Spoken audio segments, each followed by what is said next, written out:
Energy ऊर्जा का एक काल्पनिक रूप है जिसके बारे में माना जाता है कि यह पूरे अंतरिक्ष में व्याप्त है और एक नकारात्मक दबाव डालती है जिससे ब्रह्मांड का विस्तार तेजी से होता है।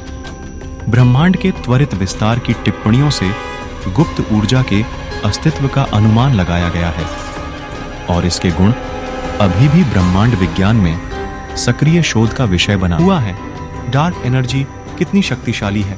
डार्क एनर्जी को बहुत शक्तिशाली माना जाता है क्योंकि ऐसा माना जाता है कि यह ब्रह्मांड की कुल ऊर्जा सामग्री का लगभग 68% हिस्सा है। इसका मतलब यह है कि यह ब्रह्मांड के अधिकांश विस्तार के लिए जिम्मेदार है और इसके प्रभाव को विस्तार के वेग वृद्धि को चलाने वाला माना जाता है। डार्क एनर्जी की सटीक ताकत को अच्छी तरह से नहीं समझा जा सका है और इसके गुणों का अभी भी वैज्ञानिकों द्वारा अध्ययन किया जा रहा है। इसे डार्क एनर्जी क्यों कहा जाता है? डार्क एनर्जी को डार्क कहा जाता है क्योंकि यह प्रत्यक्ष रूप से देखने योग्य नहीं है और पदार्थ या विकिरण के साथ इस तरह से इंटरैक्ट नहीं करता है जिसे वर्तमान वैज्ञानिक उपकरणों द्वारा पता लगाया जा सके। इसके प्रभावों का केवल ब्रह्मांड के बड़े पैमाने के व्यवहार जैसे ब्रह्मांड के त्वरित विस्तार की टिप्पणियों से अनुमान लगाया जा सकता है। डार्क एनर्जी नाम इस तथ्य को दर्शाता है कि यह ऊर्जा का एक रूप है जो प्रकाश या विद्युत चुंबकीय विकिरण के अन्य रूपों को उत्सर्जित या अवशोषित नहीं करता है और वर्तमान साधनों से सीधे डार्क मैटर को पदार्थ का एक रूप माना जाता है जो विद्युत चुंबकीय विकिरण के साथ संपर्क नहीं करता है और इसका प्रत्यक्ष पता नहीं लगाया गया है। यह दृश्यमान पदार्थ, विकिरण और ब्रह्मांड की बड़े पैमाने की संरचना पर इसके गुरुत्वाकर्षण प्रभाव से अनुमान लगाया गया है। यह अनुमान लगाया गया है कि डार्क मैटर ब्रह्मांड के कुल पदार्थ और ऊर्जा सामग्री का लगभग 27% हिस्सा बनाता है।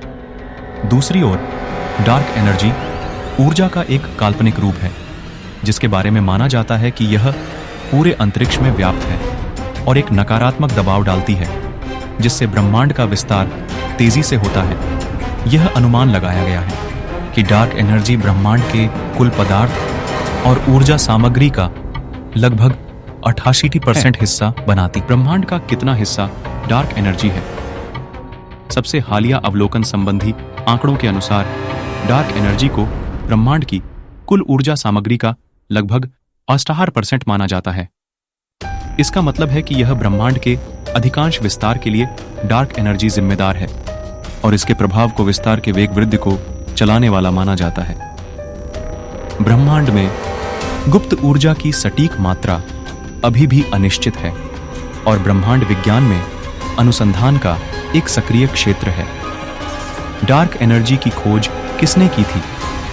डार्क एनर्जी की खोज का श्रेय वैज्ञानिकों की दो टीमों को दिया जाता है, एक एडम रीस के नेतृत्व में और दूसरी ब्रायन श्मिट द्वारा, जिन्हें उनकी खोज के लिए 2011 में भौतिकी का नोबेल पुरस्कार दिया गया। गुप्त ऊर्जा की सटीक मात्रा अभी भी अनिश्चित है और ब्रह्मांड विज्ञान में अनुसंधान का एक सक्रिय क्षेत्र है। डार्क एनर्जी की खोज किसने की थी? डार्क एनर्जी की खोज का श्रेय वैज्ञानिकों की दो टीमों को दिया जाता है, एक एडम रीस के नेतृत्व में और दूसरी ब्रायन श्मिट द्वारा, जिन्हें उनकी खोज के लिए 2011 में भौतिकी का नोबेल पुरस्कार दिया गया था। 1990 के दशक के अंत में इन टीमों ने समय के साथ ब्रह्मांड के विस्तार को मापने के लिए दूर के सुपरनोवा को स्टैंडर्ड कैंडल्स के रूप में इस्तेमाल किया।